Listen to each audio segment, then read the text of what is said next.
राधे राधे। जय श्री कृष्ण। जय नाग देवता। दोस्तों, श्रावण कृष्ण पंचमी को नाग पंचमी कहते हैं। कहीं कहीं पर यह त्योहार श्रावण शुक्ला पंचमी को भी मनाया जाता है। ज्योतिष के अनुसार पंचमी तिथि के स्वामी नाग है। अतः नाग पंचमी के दिन आटे में हल्दी मिलाकर नाग बनाएं या दीवार पर मांडे और नाग का पूजन करना चाहिए। नाग के लिए सुगंधित पुष्प, अंकुरित मोठ, चने, मोई, आटा, घी, शक्कर का मिश्रण तथा दूध सर्पों को प्रिय होता है। इसलिए यह वस्तुएं सर्प के लिए अर्पित करें। अब हम सुनते हैं नाग पंचमी की कहानी। एक साहूकार था। उसके 7 बेटे और 7 बहुएं थी। 6 के तो पियर था। 7वीं बहू के पियर नहीं था। वह गर्भवती हुई। उसके पियर तो था नहीं जो घेवर आते। उसे घेवर खाने की इच्छा हो रही थी। सो थोड़ा सा टुकड़ा पानी भरने गई, तब घर से ले गई। पेड़ के नीचे घेवर रख दिया। उसने सोचा पानी भरकर वापस आऊंगी, तब आराम से घेवर खाऊंगी। पानी भरकर घेवर लेने गई तो वहां घेवर नदारद था। पेड़ के पास एक बौबी थी। उसमें एक नागिन रहती थी। वह भी गर्भवती थी।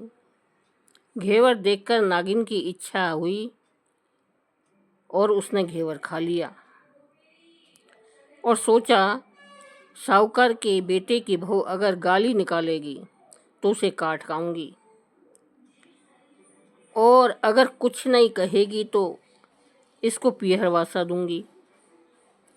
साहूकार के बेटे की बहू ने देखा कि घेवर नहीं है तो कहने लगी, बेचारी कोई मेरी जैसी होगी, सो खा गई होगी। कोई बात नहीं। नागिन बड़ी खुश हुई। उसने अपने बेटों को सब बात बताकर कहा कि वो इंसान का रूप बनकर जाए और साहूकार की बेटे की बहू को लेकर आवे। नागिन के बच्चे इंसान का रूप बनाकर साहूकार के घर गए और साहूकार की पत्नी से कहा कि हमारी बहन को हम लिवाने आए हैं, सो भेजो। सास ने कहा, इतने दिन कहाँ थे? पहले तो तुम कभी नहीं आए। नागिन के लड़के ने कहा, ब्याण जी, बाई भी हमें पहचानती नहीं है। बाई जन्मी तब हम नानी के थे और शादी हुई तब हम परदेश कमाने चले गए थे। वे लड़के बहू से गहना, कपड़ा और मिठाई अपनी बहन की सास के व जेठानियों के लिए ले गए थे और सास बहुत प्रसन्न थी। सास ने बहू को भेज दिया। बॉबी के पास पहुंचकर लड़कों ने कहा, बहन, हम सांप हैं। तुम्हारा घेवर हमारी माँ ने खाया था।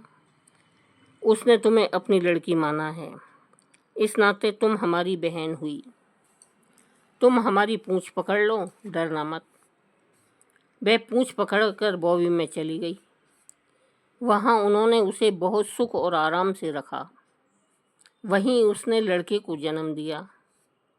जब उसका लड़का थोड़ा बड़ा हुआ तब की बात है। साहूकार की बेटे की बहू ने माँ से कहा कि माँ, आज तो सांपों को दूध मैं ही पिलाऊंगी। वह माँ से जिद करके सांपों को दूध ठंडा करने लगी। अभी दूध ठंडा भी नहीं हुआ था कि उसके लड़के ने घंटी बजा दी। घंटी सुनते ही छोटे बड़े सांप सब दूध पीने दौड़ पड़े। दूध में मुंह डालते ही बहुतों का मुंह जल गया। सांप क्रोधित होकर कहने लगे, हम बहन को काटेंगे। माँ ने कहा, इसे मत काटो, यह तुम्हें आशीष देगी। साहूकार की बेटे की बहू बोली, जियो म्हारा नाग नागनी, जियो म्हारा खांडा बांड्या वीर।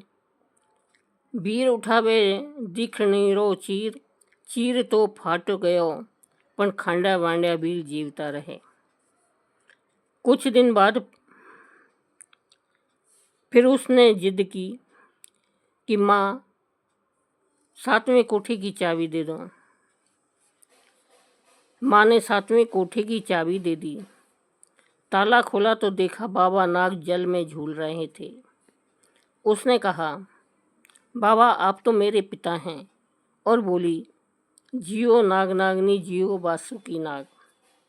नाग देवता ने उसको 9 करोड़ का हार दे दिया।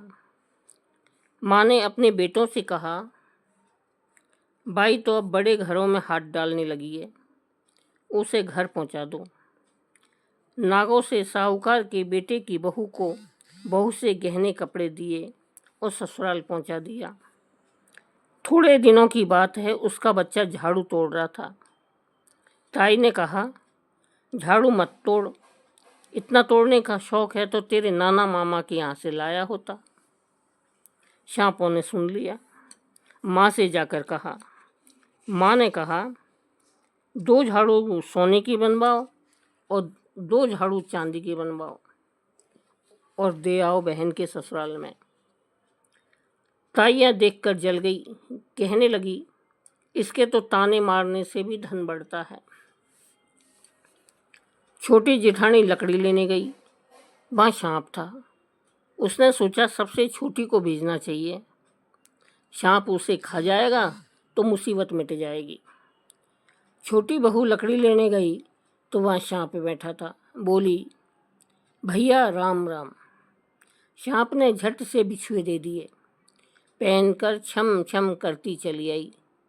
जेठानियाँ देखकर जल गई। उन्होंने उसके पति को दुकान से आया देखा, तब उसके पति को सिखा दिया, तेरी बहू की तो सांप बिच्छुओं से दोस्ती है। साहूकार का बेटा अपनी बहू से रात को कहने लगा, सच सच बता, सांप बिच्छू तेरे क्या लगते हैं जो तुझे काट खाने की बजाय गहने देते हैं। बहू ने कहा, वो तो मेरे भाई भतीजे लगते हैं। फिर उसने सारी बात अपने पति को बताई।